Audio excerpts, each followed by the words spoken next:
Today's episode of the Tourpreneur podcast is kindly sponsored by Checkfront, the booking platform trusted by over 5,000 tour and activity operators around the world. This month, Checkfront is offering an exclusive 90-day free trial for tourpreneurs. Find out more at checkfront.com/tourpreneur. Welcome to the Tourpreneur podcast. Travel industry veteran Shane Whaley will take you on a journey with fellow tourpreneurs, sharing their tips, ideas, insights, and success stories to inspire you to make your tour business the best it can be. And now, here is your host, Shane Whaley. And thank you for joining us here at Tourpreneur. We are on day 23 of our 30-day tour operator challenge. We welcome back onto today's show Kyla Steeves. How are you, Kyla? I'm doing great. Thanks for having me. Always a pleasure. And it's particularly a pleasure today because this is really in your wheelhouse. Because what's today's challenge? Okay, so today you're going to brainstorm evergreen content. So exactly what you said. I'm really excited about this challenge because this is my area of expertise and I strongly believe in the benefits of blogging for businesses. So today I want you to come up with a few blog post ideas that will stand the test of time. This is otherwise known as evergreen content.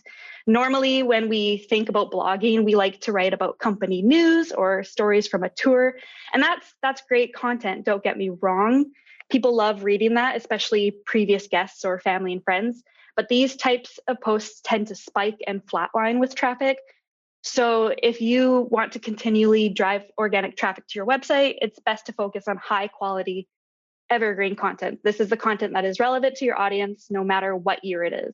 Absolutely. What are some tips for coming up with evergreen content ideas?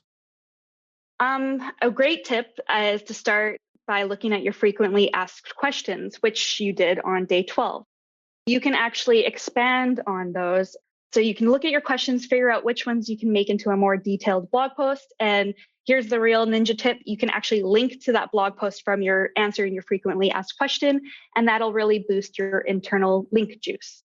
Yeah, I love on the PDF accompanying the 30-day challenge, which everyone can grab at tourpreneur.com/challenge. Even if this is the first day you're hearing about this, right? It's, day 23, you can still get the PDF and work through each day at your own speed. You give 10 evergreen content ideas, some articles, things like 10 cringeworthy things not to do on a tour. I'm sure I've done at least 8 of those. 7 non-touristy things to do in London. And again, they may not be directly related to your tours, but it's giving that information so that when people are searching for this stuff, that they're able to find, your website, right?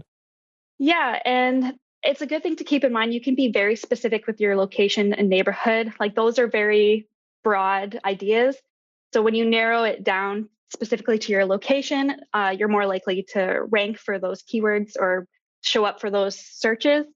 Even like last night, my parents are coming to town in a couple of weeks and I wanted to do something special with them. So whale watching is a big thing here on Vancouver Island. So I was like, is it still good to go whale watching in the winter? And the first result that came up was why you should go whale watching in November. And it was actually a guest post written by a tour operator on another website. But like if they had put that on their blog themselves, I would have been right there on their website, like ready to book.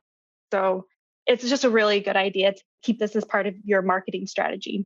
Yeah, and it's like they say that to be a good writer, you have to be an excellent reader. And what I would advise our listeners to do is when you're surfing, and it may not even be anything to do with tours, but when you're looking for information for yourself, it could be to do with gardening or whatever, look at the blog post you're landing on and think, well, actually, what's this title? And is there anything I can do to riff off this with my own tours, activities, or destination? I think that is crucial, that we need to be consumers of other blog posts as well in order to be good creators of blog posts. Yeah. And even when you look at the structure of other blog posts, it gives you an idea of how to structure your own. Like those blog posts rank for a reason because they follow on-page SEO guidelines. So really pay attention to how they structure their blog. Fantastic. There's some excellent tips there. Another topic with you, Kyla, that, a couple of minutes doesn't really do it justice, but it's enough to get us started in thinking about this, right? Yeah, for sure. Wonderful. Thank you for joining us. Thank you. Thanks for listening to the Tourpreneur podcast. Be sure to visit tourpreneur.com to join the conversation and access the show notes, including links to the resources mentioned on today's episode. This is Tourpreneur.